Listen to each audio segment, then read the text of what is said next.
Good afternoon, bonjour, ani. I want to acknowledge that we're on the traditional land of many First Nations and recognize our Indigenous past, present, and future here in Ontario and in Canada.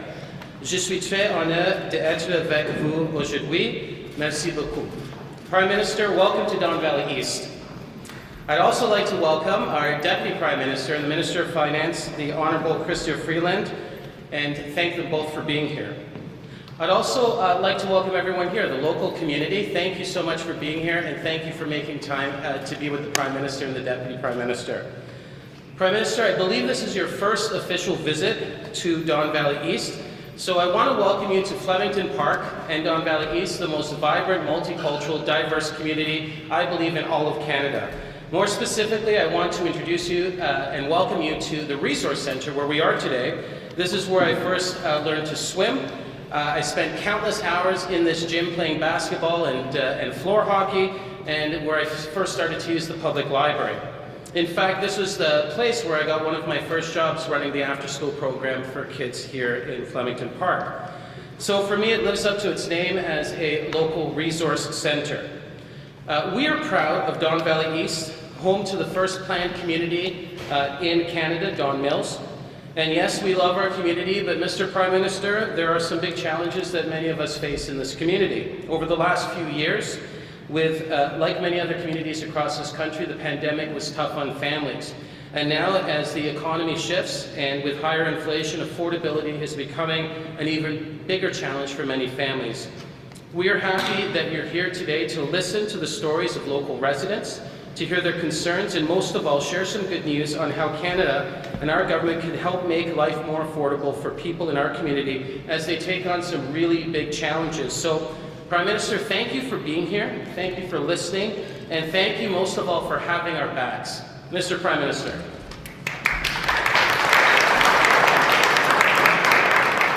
Hello everyone. Bonjour tout le monde. Thank you, Michael, for those words and for welcoming us here to your beautiful riding and to this extraordinary community centre that has turned out a lot of extraordinary young people, including yourself. And I also want to thank, obviously, Chrystia Freeland, our Finance Minister and Deputy Prime Minister, who's been at the forefront of making sure we're there with support for Canadians who need it, making sure we continue to be responsible in our approach so that we can rely on our resources to support Canadians in times of trouble, and of course to build for a stronger future for the decades to come. We're here at the Dennis R. Timbrell Resource Centre. We had the chance to chat with families and seniors just a few minutes ago. And I want to thank them all for joining us today. You are why we are here today, and I really appreciate your presence. Is global inflation caused by the pandemic and Putin's war is making things more expensive for people around the world and having a real impact on Canadians too. People here like Rami and Georgina, who have 2 kids, are worried about being able to pay their bills, and others are having a tough time paying rent or saving for retirement. We know that too many Canadians are dealing with the rising cost of living.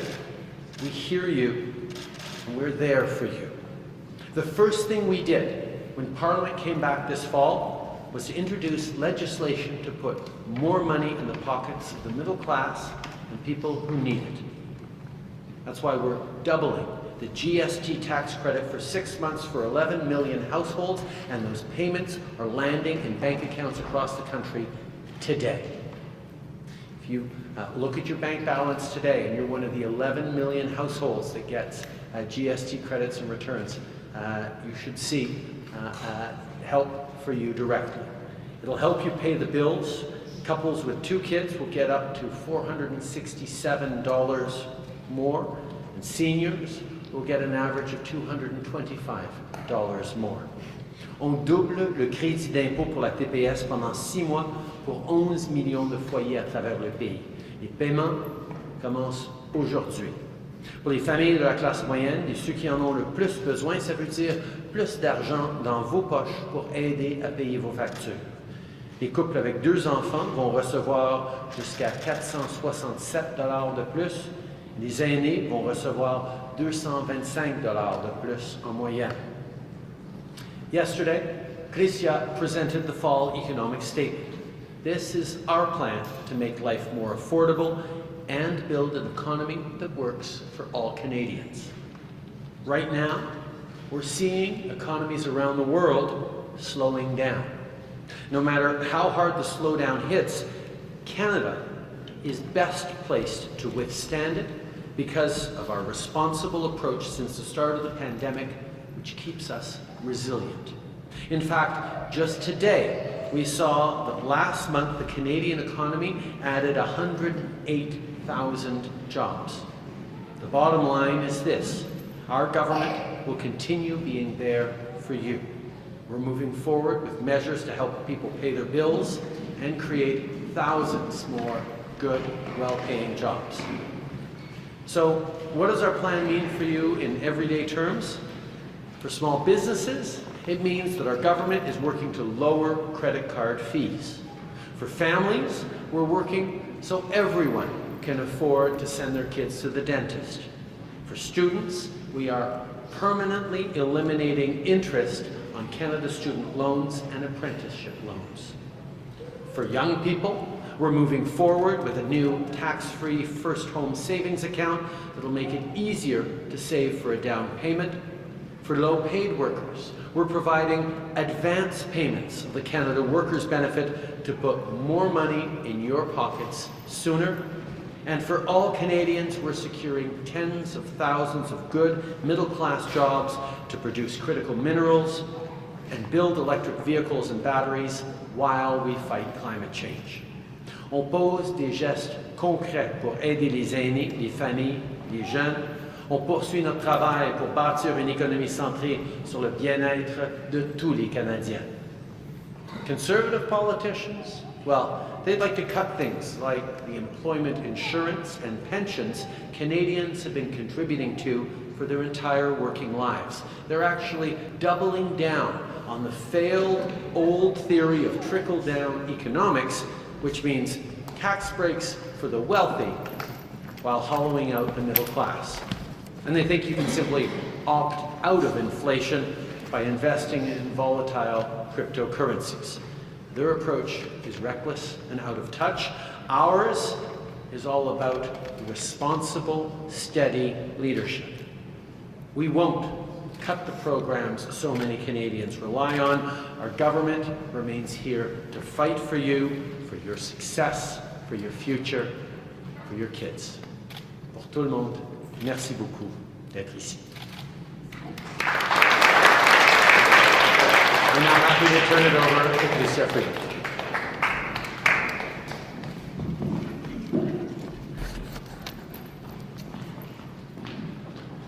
Okay, I'm not quite as tall as the Prime Minister or as Michael. Bonjour tout le monde. Je suis vraiment heureuse d'être ici aujourd'hui en compagnie de notre Premier ministre et de mon cher collègue, Michael, qui est un excellent représentant et un fier représentant de Don Valley East. Et je tiens à remercier le personnel du 7 Resort Centre pour cet accueil vraiment chaleureux. And I do want to start by saying thank you so much to everyone who is giving us some time today to be here. And thank you especially for the wonderful conversation we had a moment ago. It was really inspiring for me. Michael said he is proud of Don Valley East because it is the most diverse community in Canada. I think there are other places that would fight for that title, and that's a great thing about our country. And just talking to all of you and hearing from you, hearing how proud you are of Canada, and hearing about your faith in our country and your contributions to our country, it's really inspiring for me. And it's a reminder for me of really how wonderful our country is. One person said we're fortunate to be Canadian. I really believe that. And just the time we spent together, it just reinforces my absolute confidence that no matter what the world throws at Canada and Canadians, we're going to get through it together. So, as you just heard from the Prime Minister, The key message of the fall economic statement that we tabled yesterday is making sure that we are there for Canadians. We are about to deliver hundreds of dollars in new support to low-income renters. We are delivering a multi-generational home renovation tax credit. That means that families across the country can now afford to have a grandparent or a parent or a family member with a disability move back in with you if they want to. We're permanently eliminating the interest on Canada student loans and Canada apprentice loans. Great news for our young people. We're enhancing the Canada Workers Benefit. This is for low-income workers, people who work really, really hard, but don't get paid that much money. And what we're doing now is changing that benefit so it's going to be paid quarterly and it's going to be paid in advance. I think that's going to make a lot of difference to some of the hardest working, most important people in our country. And, of course, as the Prime Minister mentioned, really great news today, which is that the GST credit payments have been going out this morning to 11 million Canadian households. That money is hitting your bank accounts or you're getting a check in the mail. That is real inflation relief that's going to make a real difference to the people who need it the most. And I just want to really assure everyone that our government is going to be there, come what may, to support Canada and Canadians during this global economic slowdown. And we can do that because we're being compassionate, we're supporting the people who need it the most, but we're also being careful and responsible. Canada has the very lowest deficit and debt to GDP ratio in the G7. And Moody's just yesterday, after we tabled our fall economic statement, reaffirmed our AAA credit rating with a stable outlook. That's the best you can get. You can't get a better financial report card than our government got yesterday. There are 513,000 more Canadians working today with a job than before COVID first hit. And our economy is nearly 103% the size it was before the pandemic. We have grown. And this year, Canada has the strongest economic growth in the G7.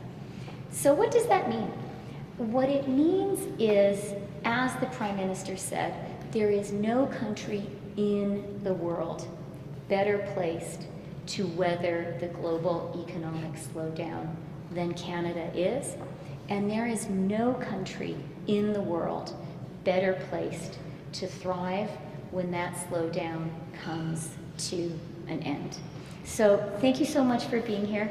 Thank you for the hard work you do every day. Thank you for the hard work you do raising your families. And thank you for being really so inspiring in the conversation we had earlier. Merci beaucoup.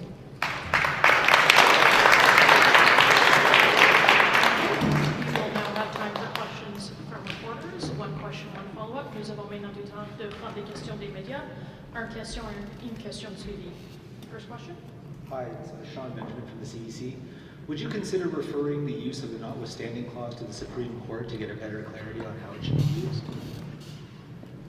As I've said, it is a very serious thing to suspend people's fundamental rights and freedoms. Proactive use of the notwithstanding clause is actually an attack on people's fundamental rights, and in this case is an attack on one of the most basic rights available, that of collective bargaining. That's why I spoke to union leaders this morning. That's why when I spoke with Premier Ford on Wednesday, I asked him not to invoke the notwithstanding clause preemptively, because suspending people's basic rights should never be something people enter into lightly or without seriously weighing the consequences. I think there are a lot of people, a lot of parents like me who have kids in Ontario schools that are concerned about the job action and about the strikes, but I can tell you all parents and all Canadians should be extremely worried about suspension of our most fundamental rights and freedoms. That's why, as I've said, the federal government is looking at all options, and we're considering what we can do to continue to be the government and the party that stands up for people's fundamental rights and freedoms, as we always have been. But it's also a moment for ordinary Canadians to stand up and say no to suspension of the Charter of Rights and Freedoms, to suspension of their most fundamental rights.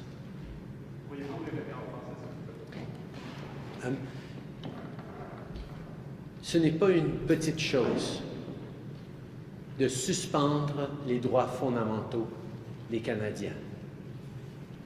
Particulièrement dans ce cas-ci, de suspendre le droit de négocier des conventions collectives, les droits des travailleurs de demander des meilleures conditions de travail.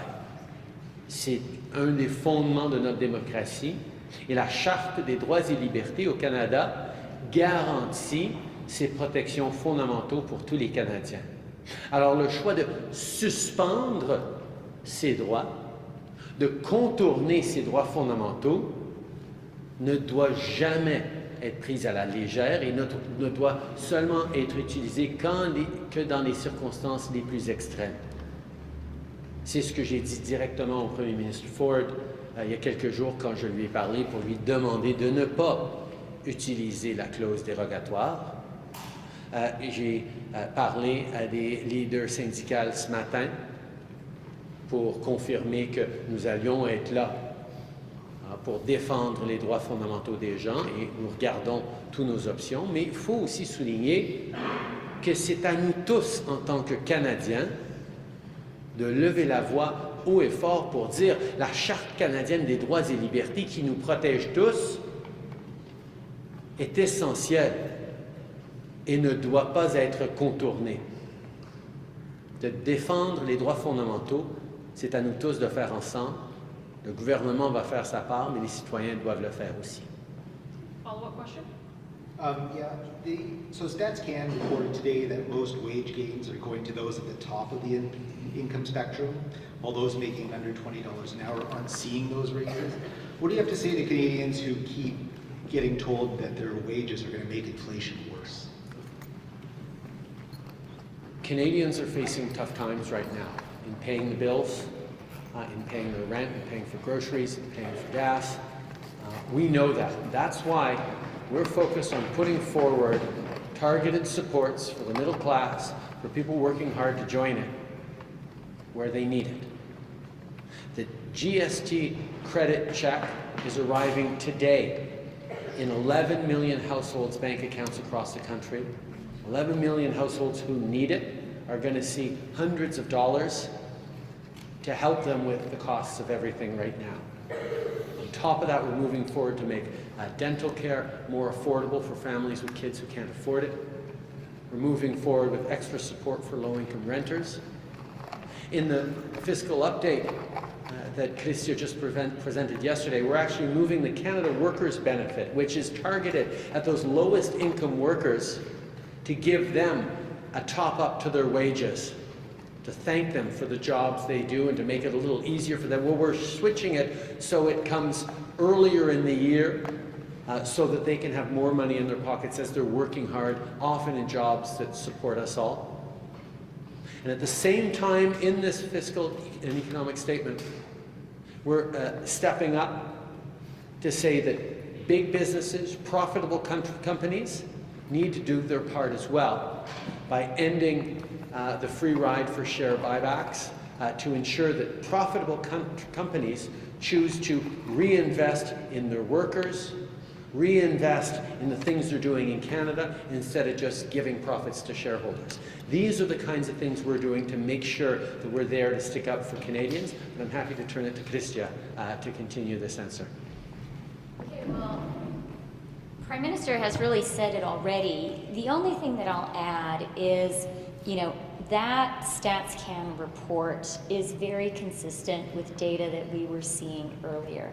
And when we thought about what we should do with inflation relief in this fall economic statement and previously, we did really look at the data.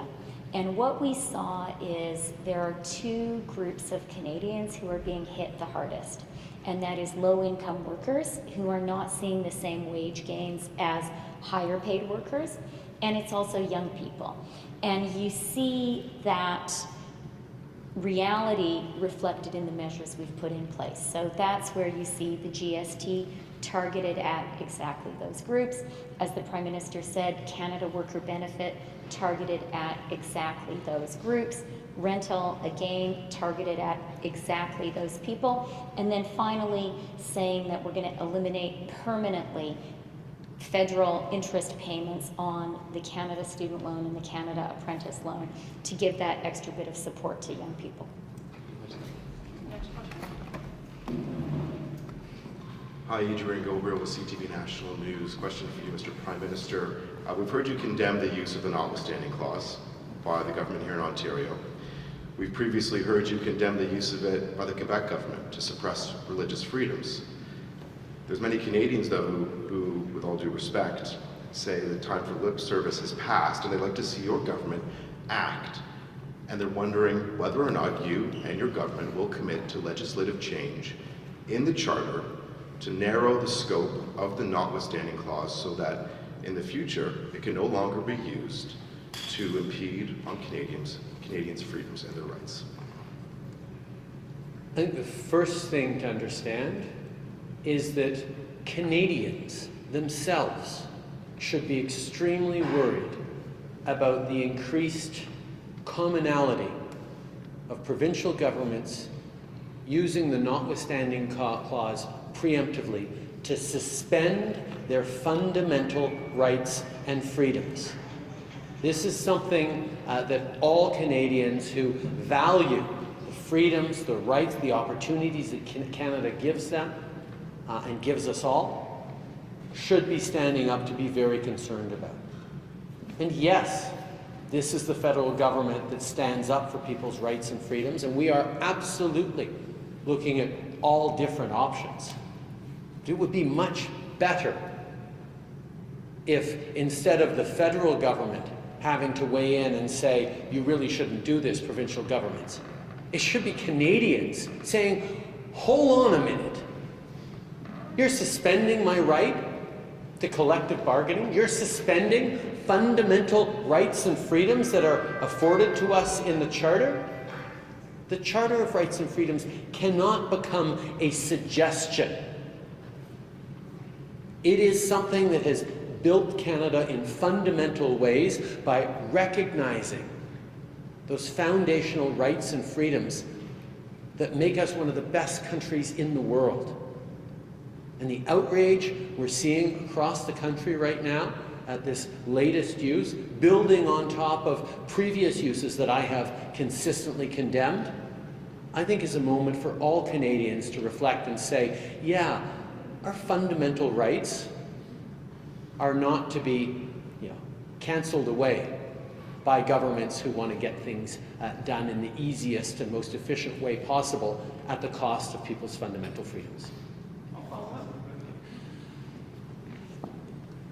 Je pense que les Canadiens, d'un bout à l'autre de ce pays, reconnaissent à quel point nos droits et libertés fondamentaux sont essentiels, pas seulement pour nous en tant qu'individus, mais en tant que d'avoir un pays libre et ouvert et prospère comme on l'a.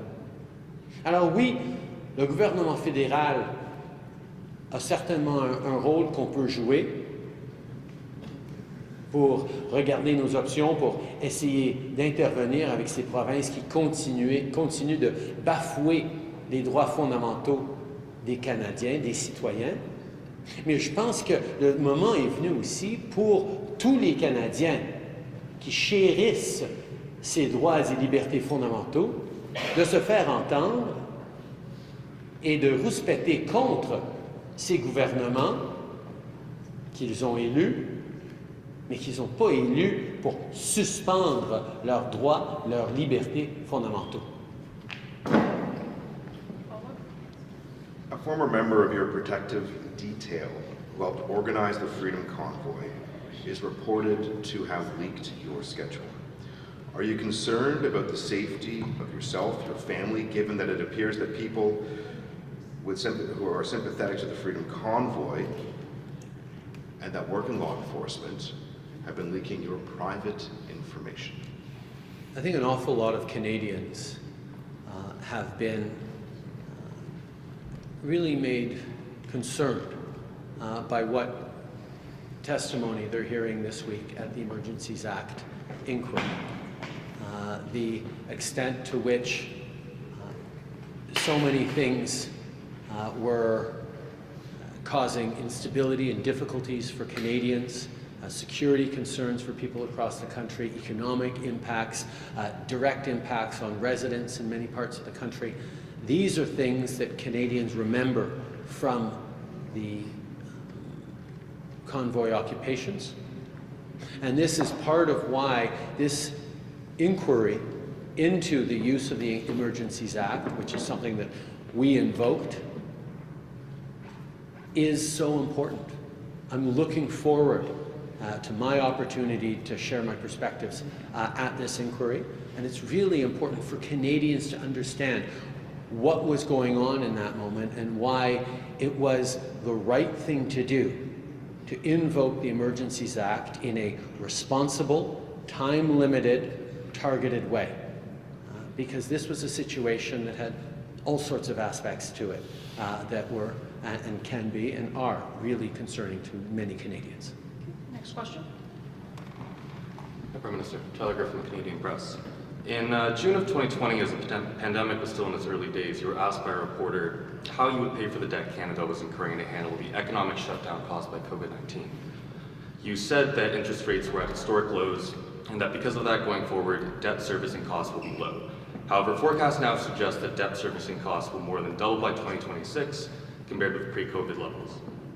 Do you still think that debt servicing costs are low, and how are those rising costs to pay for all the debt we incurred during COVID going to affect Canada's fiscal picture and ability to pay for programs going forward?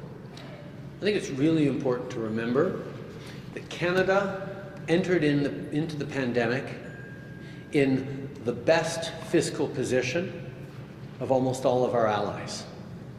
And that allowed us to invest in supports for Canadians, whether it was for families, for workers, for seniors, for young people, whether it was for small businesses, for restaurants, for companies large and small across the country, to make sure that we could hold on through the pandemic and to make sure we come back as strongly as possible immediately afterwards. And that's what happened. Not only did we come out of the pandemic faster and better than many of our peers, the pandemic was less impactful on the health side in Canada than in many of our peer countries, and we came out of the pandemic with, again, the strongest fiscal position of all of our peer countries. And now, as we're poised and looking at the challenges that inflation is posing on Canadians, the challenges that potential global slowdown will have on economies around the world, again, we have the best fiscal position of any country in the G7, the lowest deficit, and that allows us to do two things. It allows us, first of all, to be there directly to support families who need it now, families in the middle class, families working hard to join the middle class, who are needing that extra help now, with a GST credit check that's landing in bank accounts today, with help on dental, help on rental, more help that was announced in a targeted way in this fiscal economic statement, and at the same time, ensure that we have the ability to respond even further if things get worse in the global economy. We are on a responsible fiscal path. We are in strong positions to be able to help Canadians now, to help them if we need more help in the coming months, and with investments in things like clean hydrogen and more clean tech, build opportunities long into the future that will keep us as one of the highest rated economies in the world. But for further comment, I'm happy to turn it over to Chrystia Freeland.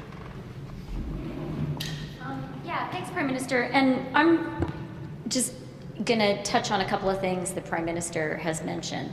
So the first is, we need to be very clear that the emergency extraordinary spending by the federal government during COVID was necessary and it worked. You know, we heard from a lot of people here during the conversation how it made a real difference in the lives of Canadians who were in really difficult shape and who really needed the help. So it was the right, compassionate thing to do. It was also the economically smart thing to do. And when we tabled the numbers yesterday, a lot of people looked at them and they said, there is just a huge upside, a huge unpredicted upside to Canada's federal government revenues this year. And that's true, but that didn't happen by accident. Canada has the strongest growth in the G7 this year precisely because we invested in Canadians during COVID. We didn't let COVID destroy our economy. We didn't let COVID destroy our small businesses. We didn't let COVID destroy Canadian families. And so as a result, we really, as a country, as an economy, are able to come roaring back right now. And you see it in the revenues. You also see it in this extraordinary fact that there are 513,000 more jobs, more people working in Canada today than before COVID first hit. So, number one, the spending, it was the compassionate thing to do. It was also economically the smart thing to do, and the numbers show it. And then just secondly, you know, if your question is going to something that I think Canadians legitimately want to know, which is, okay, you spent a lot of money during COVID, but are we on a sustainable path? Are the government's finances after that spending still in good shape? And the answer is unequivocally, yes, absolutely they are. And they are because the economy has rebounded so strongly. They are because once the main COVID emergency was behind us, we moved to a really responsible fiscal path. As the Prime Minister said, lowest deficit in the G7, lowest debt to GDP ratio in the G7. And again, you know, the Prime Minister, Michael, and I, we're all politicians. You know, maybe you think we talk our own book a little bit, but you don't have to believe us. Believe Moody's, a ratings agency whose job is, you know, their primary job is assess fiscal sustainability of countries. That's what they're experts in.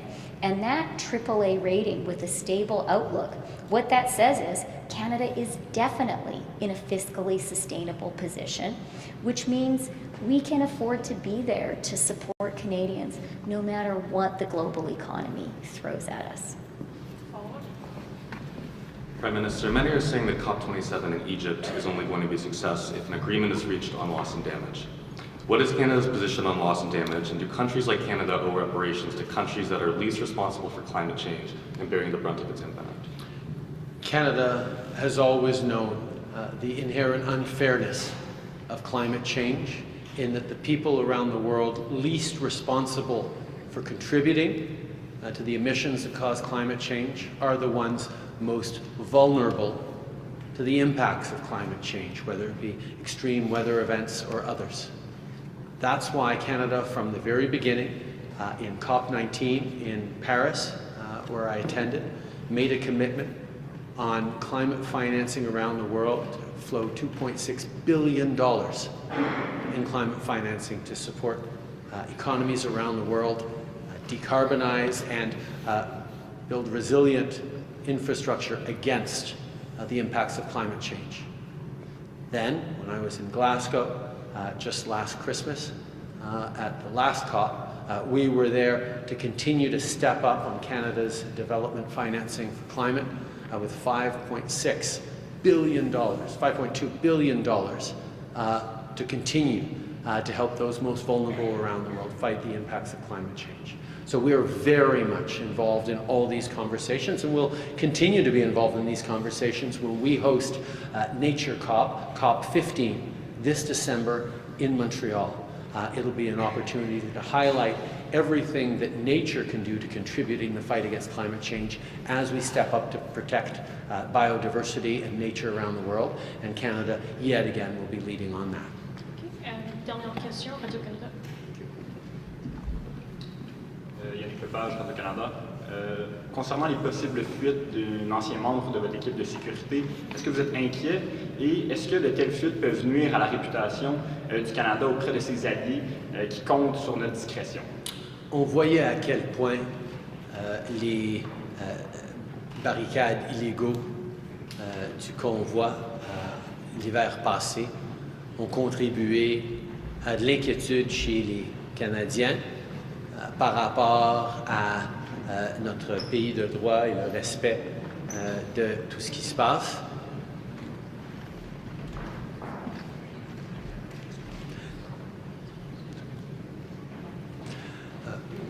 On a vu à quel point les barricades de l'hiver passé étaient préoccupantes pour les Canadiens par rapport à l'instabilité, par rapport à l'impact sur les familles, par rapport à de grandes préoccupations auxquelles les gens faisaient face. Mais aussi, ça avait un impact à l'international, de voir qu'il y avait des gens qui étaient en train de déstabiliser l'économie et la vie des Canadiens.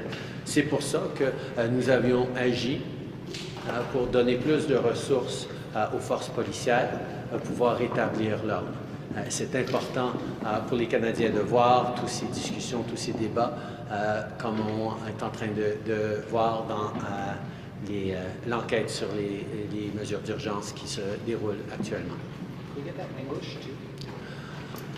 I think there were a lot of Canadians worried about the impact of these illegal occupations on their fellow citizens, on the Canadian economy, on Canada's reputation as a country of peace, order, and good government.